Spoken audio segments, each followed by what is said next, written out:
Good morning, hockey fans. This is Stephen Heisler with juniorhockey.io, the Victorious Hockey Company, the wild and crazy junior hockey discussion group on Facebook. You are watching the Junior Hockey Morning Show. We are on the World Sports Broadcasting Network, WSBN.TV. Tell me it's crooked. Hello, is that better? Where else we got? We're on Facebook. We are on X. Wow, that's even worse. What are you doing? Is that worse? Look at that. The whole quick thing is crooked. Tell me the producer is messing up today. Hopefully that's a little better. I'm not drunk. X, YouTube. Where else are we? Twitter. Not Twitter. That's X. Facebook. That's it. That's it.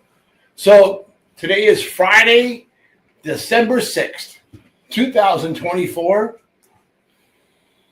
After a flu that my wife gave me, and then having some neurological issues as a result, and then some heart problems with it. Lovely to have all those things going on at the same time. Went to the cardiologist 2 days ago. That wasn't fun. But today's a live show. Today you get me. I feel like 100%. Maybe just good drugs. Maybe because it's a little cold outside here in sunny Orlando, Florida. Wear my winter gear. You got the full jacket. This is my winter gear with a pair of shorts and a pair of slides. Not good. All right. So earlier in the week, we got word that the North American Hockey League had approved 6 new teams for the West Coast. 4 in California, 1 in Arizona, and 1 in Nevada. And these teams are all fully funded by National Hockey League teams, owners, and players, and former players. Ben Robert used to be the owner of the Omaha Lancers. He's been floating this idea of a West Coast league for about 4 or 5 years now. We talked to him a couple of years ago. Good conversation. Nothing happened.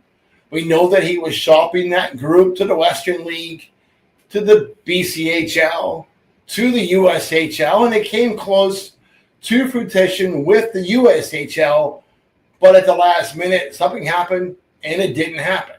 So fast forward to this week, and now we have 6 new teams joining the North American Hockey League. Now, the trick is, it's not necessarily going to happen for 25-26. Most likely 26-27. Gives them time to get organized, get their staffs in place, and begin that process. But it's exciting to hear. Now, with that expansion, we hear about NCDC expansion, new ownership, new team going into Billings, Montana. That should be interesting. That group in the West is doing well. Not sure how it's going in the East. Not as well as financially as they are in the West. That's for sure. But there we are. What this means is that combine this with the Canadian Hockey League guys all being NCAA compliant or eligible for next year, there's going to be a lot more opportunities for players to play for free. If you're a college-bound player, you have more options. So what does it lead to do? How do you get the best players? The BCHL is doing a pretty good job with not having a draft. NCAA hockey doesn't have a draft. They go out and recruit the best players they possibly can. The BCHL goes out and recruits the best players they possibly can. Now, the Western League and the Ontario League and the USHL and the Q and the NA have been doing this draft thing. And I get it. You want to have parity in your league. But the problem the North American Hockey League is facing is that you got some really crappy operators out there. I mean, just the armpit of hockey. So would you rather go to Elmira or Danbury or the Minnesota Mallards or Kenai River or go play in sunny California? There's your problem. The North American Hockey League should dump their draft.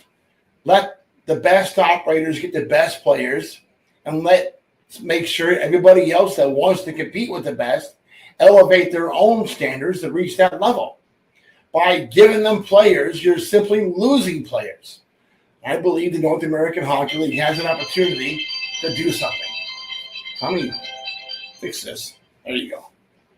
And that's the idea. So if they were to raise standards to match what the BCHL is doing and what the USHL is doing, nobody cares about tier 1, tier 2 anymore. That's all but irrelevant. Now we're on an equal playing field again. Let's make something happen.